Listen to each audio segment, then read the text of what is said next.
Gente, boa noite.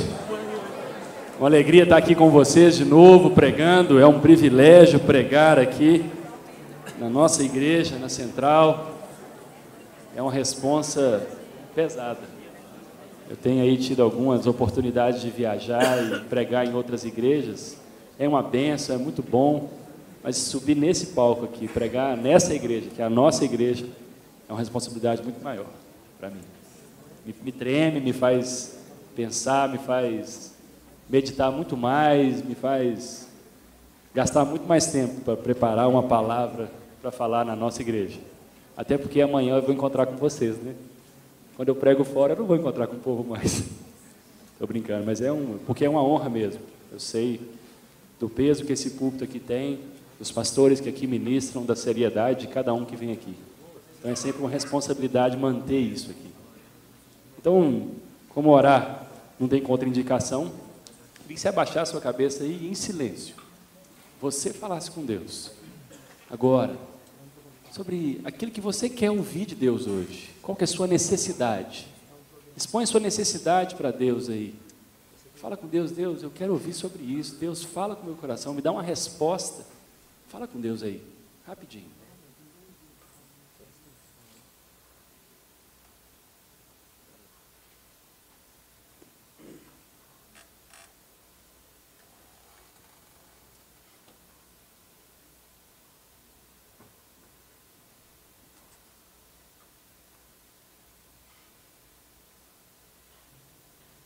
Deus Pai, nós te louvamos, Deus, pela sua graça, Deus. Graça, Deus, esse favor imerecido, Pai. Oh, Deus, nós não merecíamos estar aqui reunidos para ouvir a tua palavra, para meditar naquilo que o Senhor deixou para nós, Deus. Pai, mas o Senhor moveu os céus e terra, Deus, para que nós pudéssemos estar aqui, Deus. O Senhor deu o seu melhor para nós, Deus. Nós te agradecemos por isso, Deus. E pedimos que o Senhor venha aqui e tome à frente dessa reunião, Deus. Tome a minha vida aqui, Deus. Usa a minha vida aqui para poder ministrar sobre a vida dos irmãos aqui, Senhor. Que cada um aqui, Deus, receba do Espírito Santo aquele toque, aquela palavra viva, aquela palavra rema, Deus, que causa transformação na nossa vida, Deus. É o que eu te peço, Deus, já te agradecendo, em nome de Jesus. Amém? Eu só ouvi amém do lado de cá. Amém, gente? Ah, então tá bom. Eu achei que o pessoal aqui tinha ido embora. Só ouvi um amém aqui. Mas bem, gente, hoje, dia 31 de janeiro de 2015, tempo de fim de férias. Quem está voltando de férias aí? Dá uma mão levantadinha. Pouca gente? Que isso, gente? Vocês estão trabalhador demais aí. Quem vai voltar às aulas, faculdade, escola? Olha, é sem dinheiro? É a grana que está pesada. Quem vai voltar às aulas a partir de depois de amanhã? Dá uma levantada aí. Nossa, e quem não faz nada aí? Quem não vai fazer nada a partir de amanhã, depois da manhã? Dia nenhum, estou à toa. Quem está à toa e não tem nada para fazer? Que isso, gente? Que vida é essa? Achei que a galera ia levantar a mão, segunda-feira começa o batidão, terça-feira, putz. Não? Pô, que beleza, né? Quem já começou o ano de 2015? Quem está de mão abaixada vai começar quando? Mês que vem? Talvez o dia 31 de fevereiro? Que isso, gente? É culto de jovens mesmo, né, isso aqui, né? Ninguém quer nada com nada, vida mansa, coisa boa. Só o Renato está preocupado com ir trabalhar, né? Recém-casado, né? Isso aí. Glória a Deus, gente, mas muito bom. É início de ano ainda, né? Estamos encerrando o primeiro mês. Para muitos é retorno, ou para alguns é retorno das férias. Para alguns é início de um ciclo novo de escola, faculdade, trabalho. Para muitos é um tempo de começar, né? Planos novos, execução de planos, né? Gastamos talvez alguns dias nesse mês de janeiro pensando, sonhando, o que fazer? Como vai ser meu 2015? O que eu vou fazer? Fazendo planos, sonhando com esse ano que está se iniciando. E agora é tempo de executar. Então eu quero falar um pouquinho, palavra que Deus tem me tocado, já faz um tempo, essa semana Deus me trouxe de novo essa palavra, sobre o que nós temos construído para Deus. Nós acabamos de ter agora uma série né, de mensagens agora no mês de janeiro, aos domingos, sobre investir, né, invista, né, Quem estava aqui na série? Quem assistiu pelo menos um culto da série Invista? Oh, glória. Vocês lembram aí os temas? Investir em Deus, família,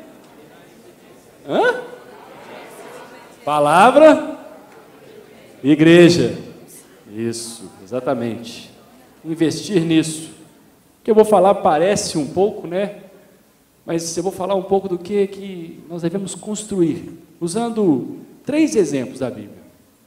3 exemplos de 3 construções, não são as únicas da Bíblia, a Bíblia fala de construção do início ao fim, mas eu peguei 3 exemplos que Deus tem falado muito ao meu coração. 3 exemplos de construções às quais os homens se dedicaram a fazer. E qual o resultado dessa construção? Qual foi o resultado disso em suas vidas? E com o que a gente pode aprender? O primeiro deles está lá, um trecho famoso da Bíblia. Tenho certeza que todo mundo aqui pelo menos já ouviu falar da Torre de Babel. Tem certeza, não já? Está lá em Gênesis 11, 4. Abre lá. Gênesis 11, 4. Não foi o meu, ou foi? Foi o meu? O meu não, foi, João? Foi não, né, João? Foi o seu, né? Brincadeira, hein, João? Oh, queimação, hein? Receberam no WhatsApp no meio do culto. Eu acho que não foi meu. Mas vamos lá. O contexto, então, né, do povo ali, essa é uma história muito breve. São alguns poucos versículos que descrevem a construção de uma torre, de uma cidade do povo.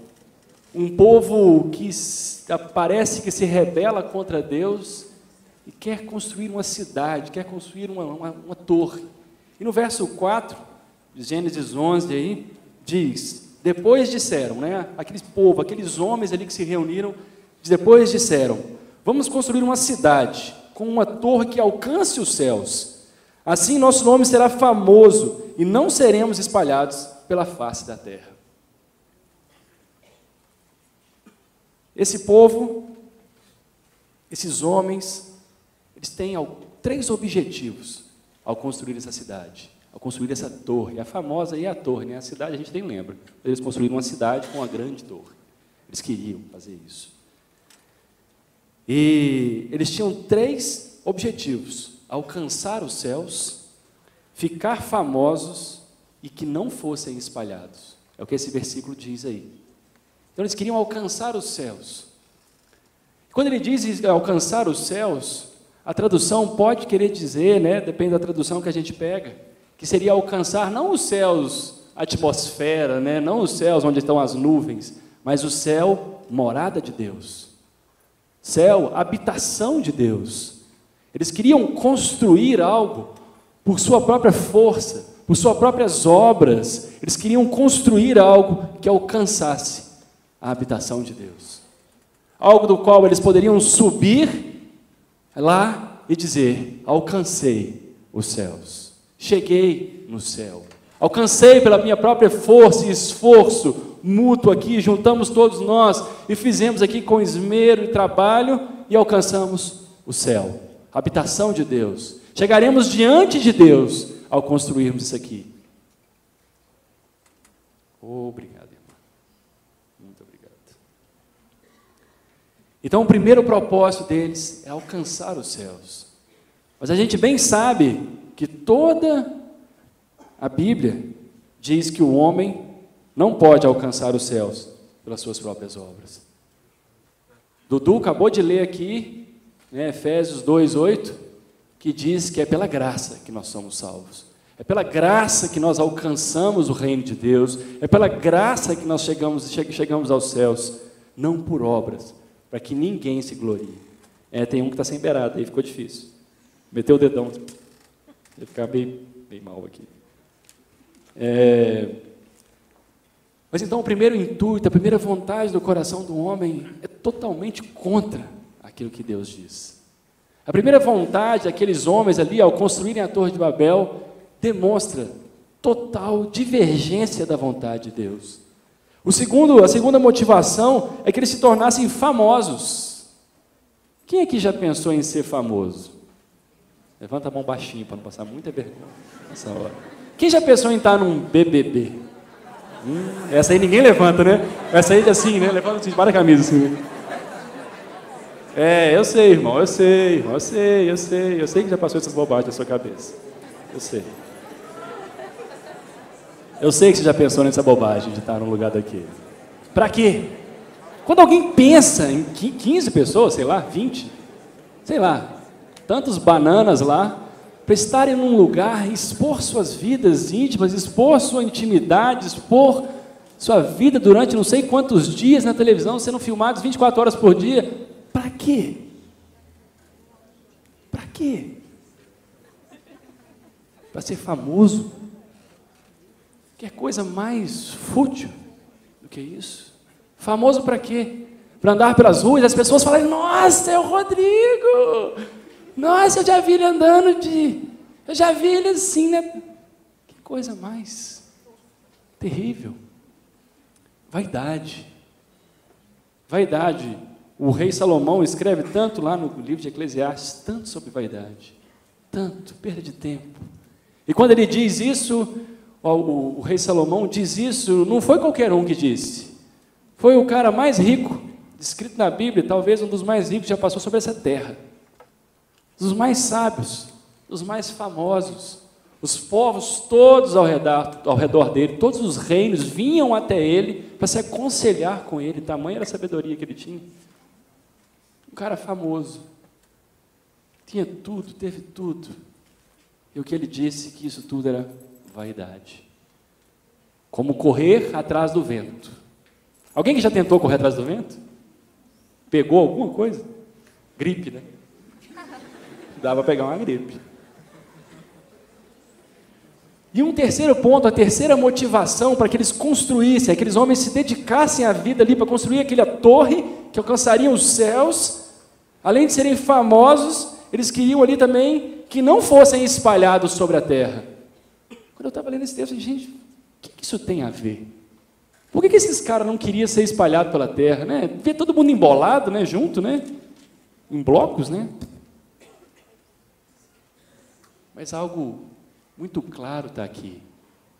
É muito claro, a gente vai lendo a Bíblia e falando com Deus e pedindo a Deus revelação, o Espírito Santo vai falando, e as coisas vão se abrindo, é impressionante, as caixinhas parecem que vão se abrindo assim, a gente vai entendendo, chama revelação, a gente vai compreendendo o que está acontecendo, e o que esses homens estavam fazendo, é indo contra uma ordem de Deus.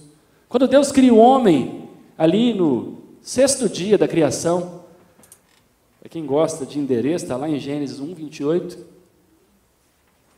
O que Deus diz para o homem? Como? Isso mesmo.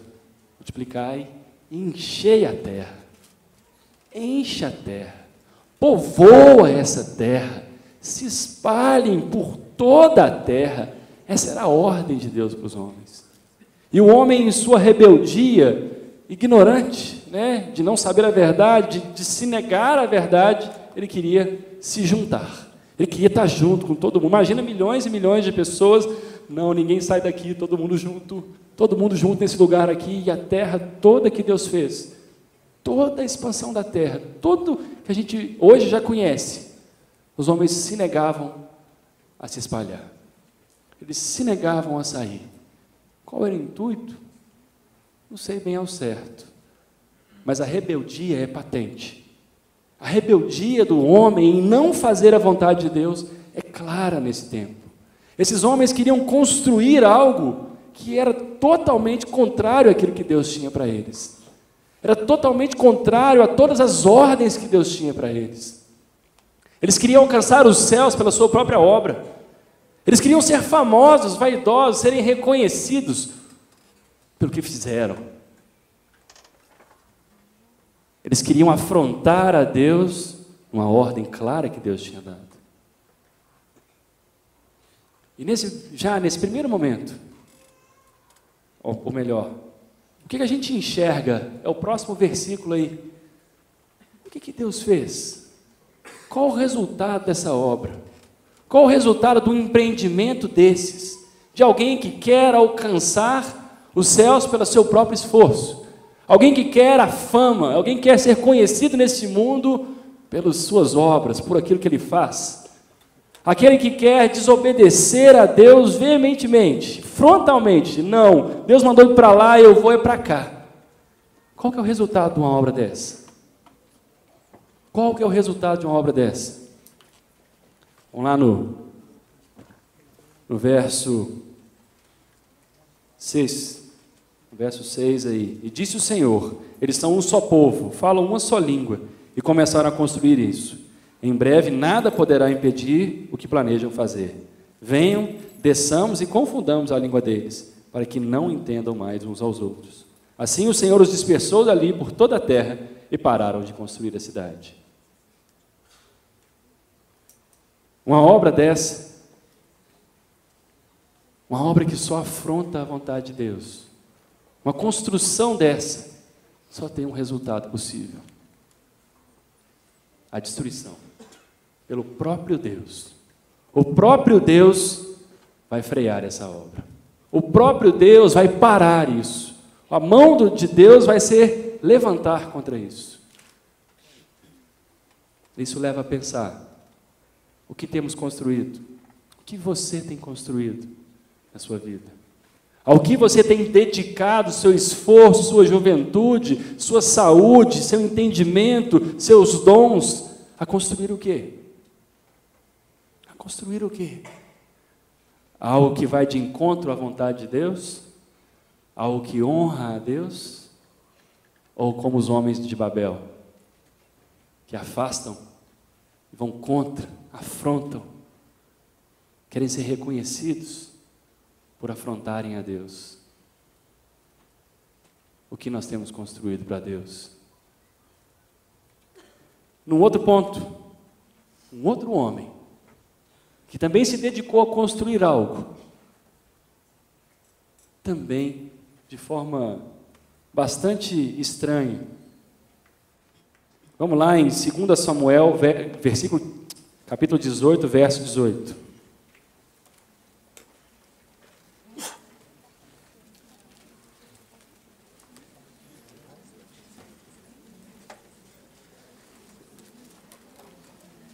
Esse texto fala sobre a vida de um homem chamado Absalão. Nome bonito, para quem não tem filho ainda, é uma boa sugestão. Vem cá, Absalão! Esse é ótimo, muito legal. Esse cara, Absalão, era o terceiro filho de Davi, do rei Davi. Conhecido por ser, a Bíblia descreve esse cara como um cara muito bonito, muito belo, muito bonito mesmo. E não tinha nele qualquer defeito. Era muito bonito. Mas a Bíblia descreve detalhadamente a vida dele, quando ele se rebela contra o seu pai. Ele queria tomar o trono do seu pai, rei Davi. Ele se rebela e é interessante ali, aqui em 2 Samuel, no capítulo 18, vem descrevendo uma batalha em que o exército do rei Davi e o exército de Absalão ali batalharam, ali lutaram, e o exército de Absalão perdeu, Absalão foi morto. Mas de repente salta um versículo, salta um verso que aparentemente não tem nada a ver com a situação. Aparentemente não tem nada a ver, eles estão descrevendo uma guerra, uma batalha que aconteceu entre o exército de Davi e o exército de Absalão pelo reino de Israel. Por aquele reino, quem tomaria o reino, Davi ou Absalão? De repente salta esse verso, que diz: quando em vida, ou seja, ele já tinha morrido, Absalão tinha levantado um monumento para si mesmo no vale do rei, dizendo: não tenho nenhum filho para preservar a minha memória, por isso deu à coluna o seu próprio nome, chama-se ainda hoje Monumento de Absalão. A gente percebe aí, nesse trecho, que Absalão dedicou sua vida a si mesmo, a viver uma vida para si mesmo, a não dedicar nada para ninguém, nem para sua própria família, a não construir nada com ninguém. É interessante que a gente vê que a vida dele é descrita detalhadamente, não pelo que ele fez para Deus, não por aquilo que ele honrou a Deus, mas por aquilo que ele se rebelou contra o seu pai. Ele queria matar o próprio pai para tomar o reino. Ele queria fazer a sua justiça, o seu jeito de ser, a sua forma de pensar como rei, prevalecer no reino do seu pai. O próprio pai de Davi. E em um dado momento da vida dele, a gente não sabe porque esse verso pula no meio de um capítulo que está descrevendo uma guerra em que ele é morto, e diz que em um dado momento de sua vida, ele ergueu uma coluna, um marco, um pirulito da Praça 7. Sabe aquele negocinho? Aquele pirulito da Praça 7, com o seu nome. Por quê? Porque ele não tinha filhos, ele não tinha ninguém que ia manter a memória dele. E esse é o resultado claro de quem se dedica apenas a si mesmo, de quem se dedica a fazer apenas a sua própria vontade. Aquele que apenas consegue olhar os seus líderes, as pessoas que estão à frente e dizer: ah, se eu estivesse lá eu faria diferente. Ah, se Deus me desse uma brechinha. Ah, se eu pudesse. E estão construindo durante toda a sua vida um monumento a si mesmo. Filhos? Não. E aqui a gente pode entender como filhos naturais, frutos de um casamento, frutos da união de um homem e uma mulher, mas podemos entender filhos espirituais, ordem de Deus em nossas vidas. Crescei e multiplicai-vos, né? E tragam os filhos de volta para casa, e de fazer discípulos, preguem o evangelho. O que você tem construído para Deus são monumentos parados a si mesmo? Ou você tem feito filhos? Ou você tem se dedicado a viver para fazer filhos que agradam a Deus, para se multiplicar em outras pessoas, e a sua memória vai ser lembrada. Sua memória vai ser lembrada não porque tem um busto seu em alguma praça, mas porque a sua vida foi impressa em outros. A sua vida foi impressa em outros através de um discipulado, através de uma célula, através do cuidado uns aos outros, através do amor ao próximo. Ou você, ao final de sua vida, vai ter que mandar construir um pirulito da Praça 7, para que se lembrem de você, para que se coloque lá escrito Rodrigo Ferreira. Eis que aqui já teve um homem chamado Rodrigo Ferreira. E todo mundo vai passar e falar: quem que era esse cara, velho? O que esse cara fez? A gente anda pelas praças da nossa cidade aqui, tem várias praças, tem vários bustos, né? Aqueles bustos de bronze, assim, bonitos, né? 99% deles, e 99% de nós não sabe quem são eles. Amém? Não é verdade? Eu, por exemplo, não sei quase nenhum. Normalmente eu sei só por causa do nome da praça. Mas o que esse cara fez? Várias vezes eu não sei. Mas por que a gente não sabe? Não estou julgando a vida de ninguém, mas o busto de ninguém vai trazer recordação dele. Não vai ser a imagem de alguém esculpida em alguma coisa que vai trazer à memória o legado dessa pessoa, mas a vida dela gasta em outras vidas, isso sim, vai guardar memória dessa pessoa. Seremos bem-sucedidos ao termos sucessores, ao termos pessoas que nos sucedem, que fazem aquilo que a gente faz, vivem como nós vivemos, pessoas que reconhecem em nós algo que vale a pena ser imitado. A nossa memória vai ser lembrada. Não precisaremos construir ali postes ou construções qualquer para que sejamos lembrados. E Absalão tem que fazer isso, porque ele viveu apenas para si mesmo. Ele viveu apenas para fazer a sua própria vontade. Viveu apenas para poder olhar para o pai e dizer: pai, você não sabe de nada, você está fazendo tudo errado. E se rebelar contra o seu pai, querer a morte do seu próprio pai. Uma vida, um exemplo de egoísmo ao extremo. Tenho certeza que ninguém nunca pensou isso aqui. Mas deixa a porta aberta para o egoísmo e você chega lá. Temos uma natureza pecaminosa que nos corrompe a todo dia. E a única coisa que nos livra dela é o Espírito de Deus em nós, sendo cultivado em nós, sendo alimentado em nós. Esse é o desejo de Deus, que tenhamos filhos que tragam a memória da nossa vida. Filhos de verdade, sanguíneos, né? Filhos naturais, mas filhos espirituais também, onde nós vamos imprimir aquilo que somos em Deus neles. Vamos fazer discípulos, como o próprio Jesus nos ordenou que façamos. Amém? Todo mundo caladinho, silêncio. Está muito sério aí, gente. Quer que eu mude o tom aqui? E num terceiro momento, também no livro de 2 Samuel, no capítulo 7, só muda o capítulo aí, volta um pouquinho, nos versos de 4 a 17, a gente encontra um homem que dedicou sua vida, sonhou em construir algo que valia a pena. A gente vê a vida de Davi aqui. Davi, no contexto aqui, ele já estava empossado no reino, ele já era o rei, ele já tinha sucedido a Saul, ele já tinha vencido todas as batalhas que tinha passado, ele tinha paz em seu reino, ele já tinha vencido todos os inimigos de Israel ali. E ele estava no seu palácio, tranquilo, descansando, do jeito que muitos de nós queríamos estar. Descansando, tranquilo, vida ganha. Pronto, derrubei todos os meus inimigos, tem nada, estou na boa. Amanhã é só pensar o que eu vou comer, quantos quilômetros eu vou correr, depois eu vou dar uma malhada, vou comer bem light, vou dormir. Só, a preocupação dele era só essa. Mas apesar da preocupação dele só essa, ele ora ao Senhor de uma forma interessante. Vamos ler do início do verso, do início do capítulo.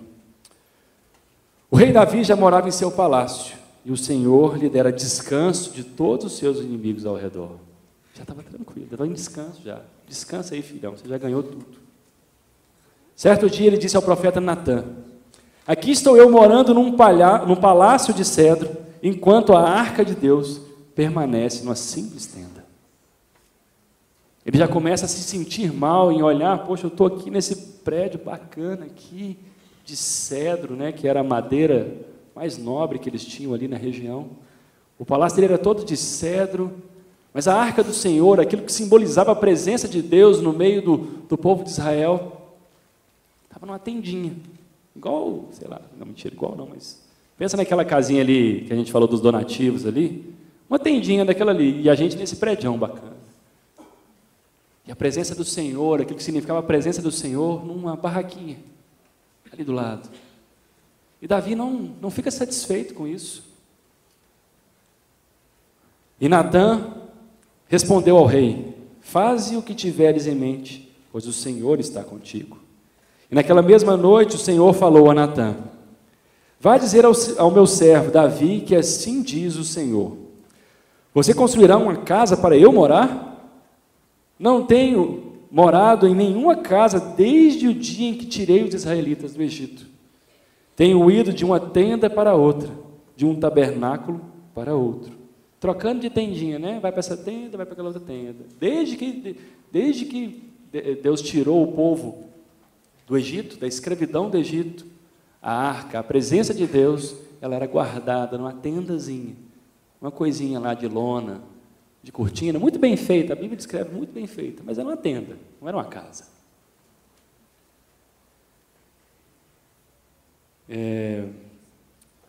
Por onde tenho acompanhado os israelitas, alguma vez perguntei a um líder deles o que ordenei que pastoreasse, a quem ordenei que pastoreasse Israel, o meu povo: por que você não me construiu um templo de cedro? Deus não tinha pedido isso para Davi. Não tinha pedido isso para nenhum líder de Israel, nenhum. Agora, pois, diga ao meu servo Davi: assim diz o Senhor dos Exércitos: eu o tirei das pastagens onde você cuidava dos rebanhos, para ser o soberano de Israel, o meu povo. Sempre estive com você por onde você andou e eliminei todos os seus inimigos. Agora eu o farei tão famoso quanto os homens mais importantes dessa terra. Olha aí de onde vem a fama verdadeira. Olha aí. Muito diferente daqueles que buscam a fama. Mas o Senhor faz famosos aqueles que Ele quer fazer. E providenciarei um lugar para Israel, o meu povo, e os plantarei lá para que tenham o seu próprio lar e não mais sejam incomodados. Povos ímpios não mais os oprimirão, como fizeram no início. E tem feito desde a época em que nomeei juízes para Israel. O meu povo, também subjugarei todos os seus inimigos. Saiba também que eu, o Senhor, estabelecerei para ele uma dinastia. Quando a sua vida chegar ao fim e você descansar com os seus antepassados, escolherei um dos seus filhos para sucedê-lo, um fruto do seu próprio corpo, e eu estabelecerei o reino dele. Será ele quem construirá um templo em honra ao meu nome, e eu firmarei o trono dele para sempre. Eu serei o seu pai, ele será o meu filho. Quando ele cometer algum erro, eu o punirei com o castigo dos homens, com açoites aplicados por um homem. Mas nunca retirarei dele o meu amor, como retirei de Saul, a quem tirei do seu caminho. Quanto a você, sua dinastia, seu reino permanecerão para sempre diante de mim. O seu trono será estabelecido para sempre. E Natã transmitiu a Davi tudo o que o Senhor tinha falado e revelado. Davi, diferente dessas histórias aqui que a gente viu agora, da Torre de Babel, de Absalão, filho de Davi, Davi faz aqui um ato que nem era a ordem de Deus. Deus nunca tinha pedido para que nenhum dos líderes de Israel fizesse alguma casa para ele, algum templo, algum prédio para ele. Nunca. Deus não tinha falado isso. Mas Davi, por amor a Deus, a presença de Deus, ele olha para a arca ali, naquela tendazinha ali, e diz: eu aqui, servo do Deus Altíssimo, morando aqui nesse prédio todo bacana, nessa casa toda bacana, e o meu Deus, a arca ali naquela tendazinha ali, que já há anos e mais anos e anos e anos ali nessa tendinha, não pode. Eu quero honrar ao meu Deus com tudo que eu tenho de melhor. Eu quero mostrar para Deus o que eu tenho de melhor. Se eu tenho casa, casa.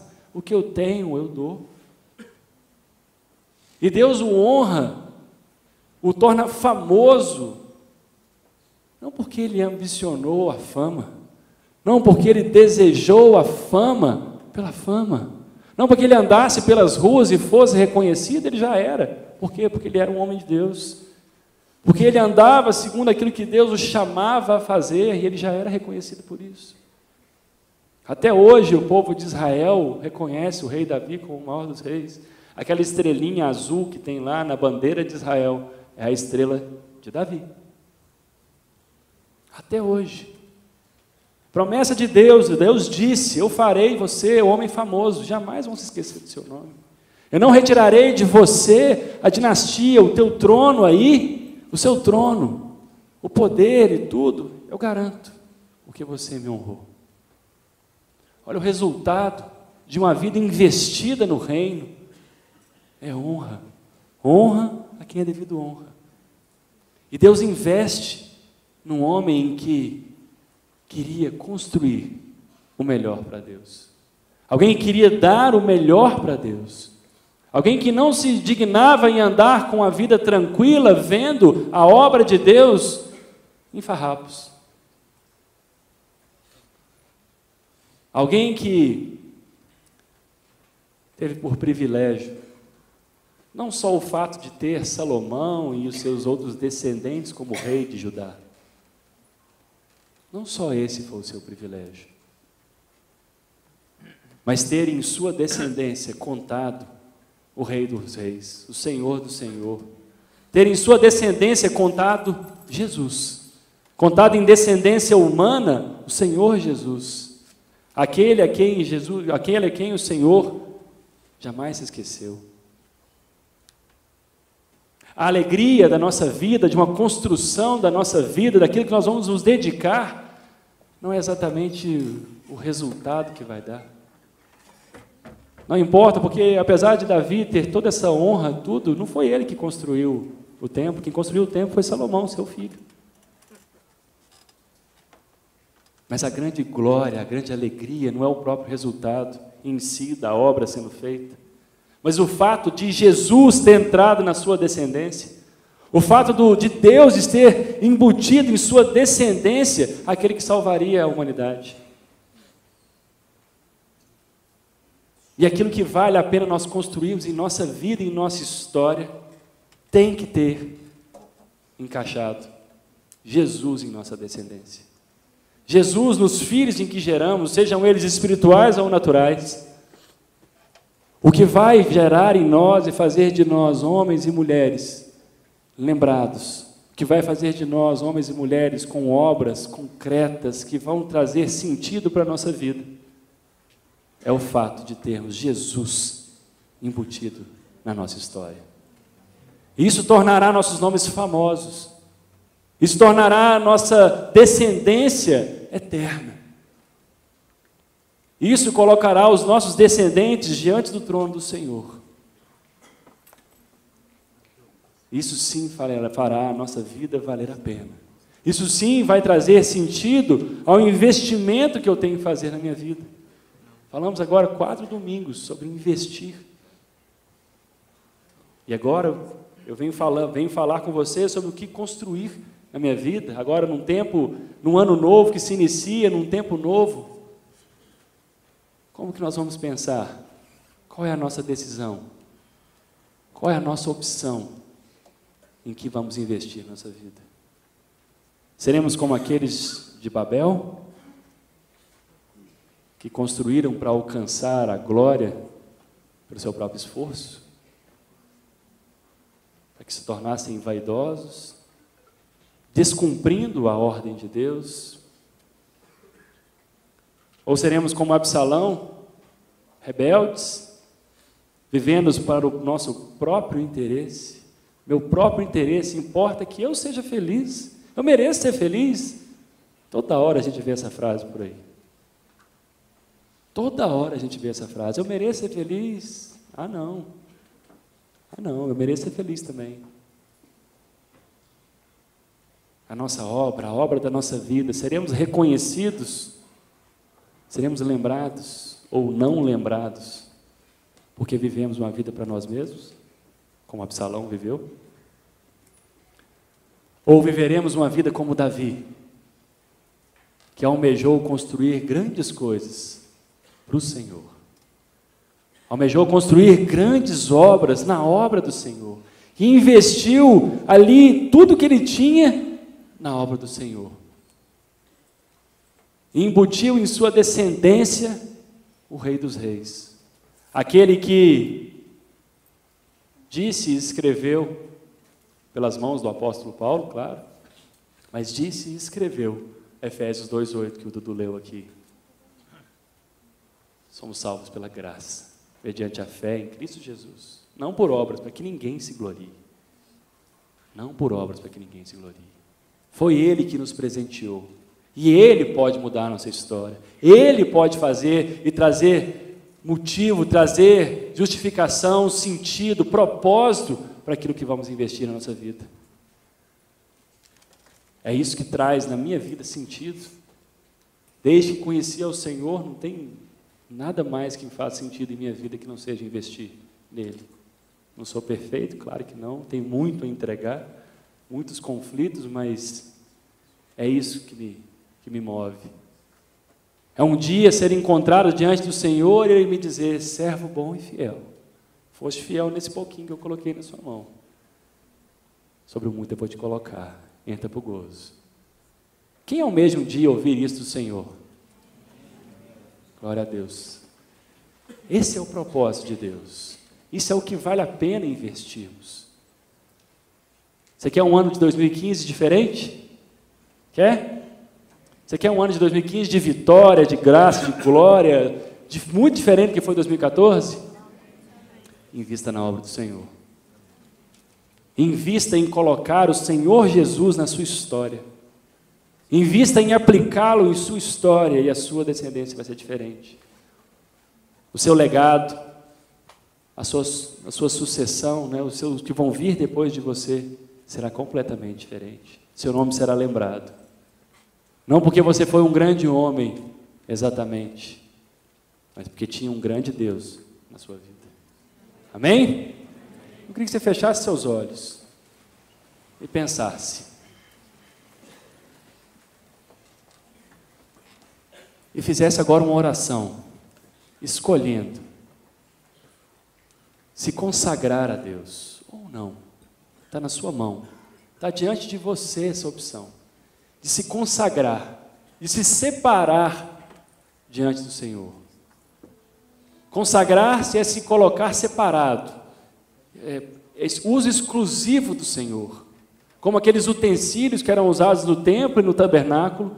Eles eram consagrados ao Senhor, eles só poderiam ser usados ali, naquele lugar, para aquela finalidade que Deus criou. Você quer se consagrar a Deus, viver os propósitos dele, construir através da sua vida algo que transforme, que coloque o Senhor na sua descendência? Ore ao Senhor agora.